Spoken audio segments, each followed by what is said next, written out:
A Zen story about silence, presence, and letting go. Have you ever noticed that the moment you desperately search for an answer, your mind becomes even louder? You think. You analyze. You compare. You ask yourself again and again, what am I missing? And sometimes the answer doesn't come.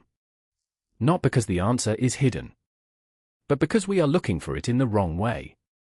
There is an old Zen story about a young monk who spent months searching for something that could not be explained with words. It was called the sound of one hand.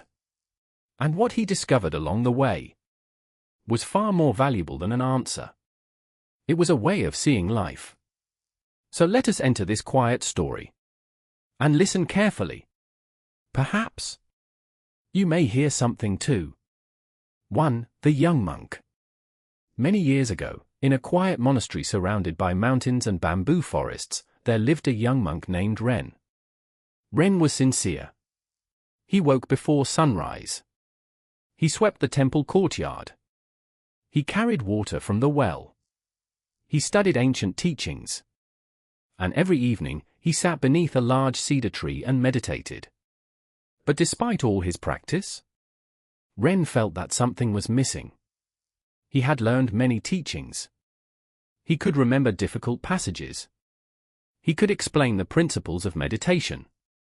But inside, his mind was still restless.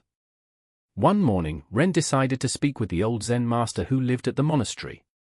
The master was known for speaking very little. Ren bowed deeply. "Master," he said, "I have studied for many years. I meditate every day.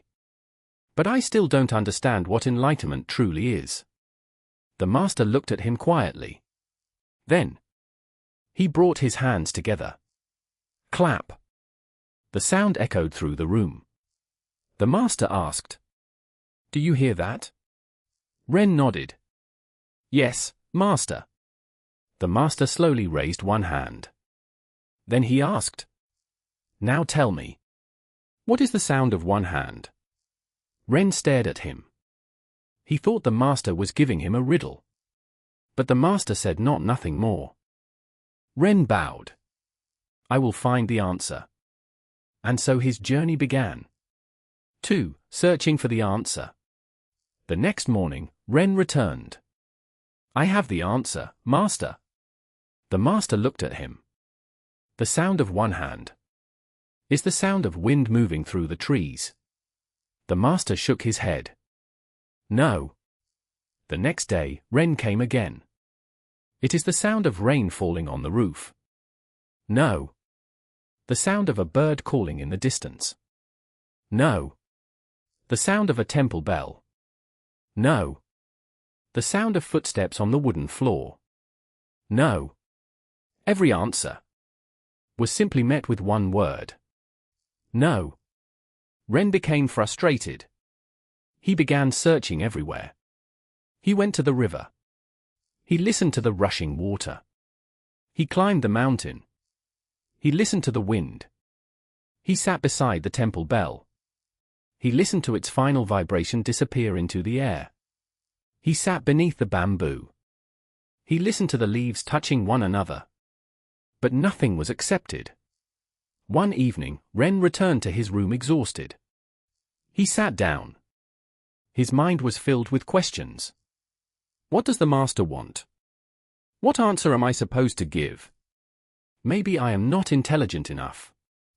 Maybe I don't understand Zen. The more he searched, the more confused he became. Chapter 3. The master says nothing. Weeks passed. Ren continued asking. And the master continued saying, "No." One afternoon, Ren finally lost his patience. "Master." The old man looked at him. "I have listened to everything. I have listened to the wind, the rain, the river, the birds, the bells. What else am I supposed to hear?" The master remained silent. Ren waited. Still nothing. Finally, the master pointed toward the garden. "Go." Ren walked outside. He sat beneath a tree. For the first time, he did not try to solve the question. He simply sat a day. The afternoon slowly passed. The sunlight moved across the ground. A leaf fell. A bird flew from one branch to another. Somewhere in the distance, water moved over stones. Ren heard his own breathing. In and out. In and out. For a while, he forgot about the question. And something strange happened. His mind became quiet. Not completely. Thoughts still appeared. But he stopped chasing them. A thought came and disappeared. A sound came and disappeared. A breeze came and disappeared. Everything was moving. Everything was changing. And Ren simply watched. For the search disappears. The sun began to set. The mountains turned dark. The monastery became quiet. Ren suddenly realized something. He had spent weeks trying to find the sound. But he had never simply listened. He had been searching for something special. Something extraordinary. Something that could be named. But perhaps the master had never asked him to find a special sound. Perhaps the question itself was teaching him something. Ren closed his eyes. He listened. There was the wind. The distant river. A cricket. His breathing. Then silence. But the silence was not empty. It contained everything. The sounds came and went. Nothing stayed. Ren opened his eyes. The moon had risen above the trees. For the first time in many weeks, he felt no need to give an answer. He simply felt present. 5. Returning to the master. The next morning, Ren entered the master's room. He bowed. The master looked at him. He did not ask, "Did you find the answer?" He simply waited. Ren remained silent. The master raised one hand. He waited. Ren smiled. The master asked, "What is the sound of one hand?" Ren did not answer immediately. He listened. The room was quiet. He could hear the faint movement of the morning breeze. A bird outside. His own breath. But he did not choose one of them. He did not try to explain. He simply remained present. The master smiled. Ren finally understood. If I give you the answer, you will remember my words. But if you discover it yourself, you may remember the experience. The student sat down. Ren said nothing more. The wind moved through the trees. A bird called from the garden. Somewhere nearby, water flowed. And slowly, the student stopped searching. Perhaps this is the quiet invitation hidden inside the Zen story. We spend so much of our lives searching.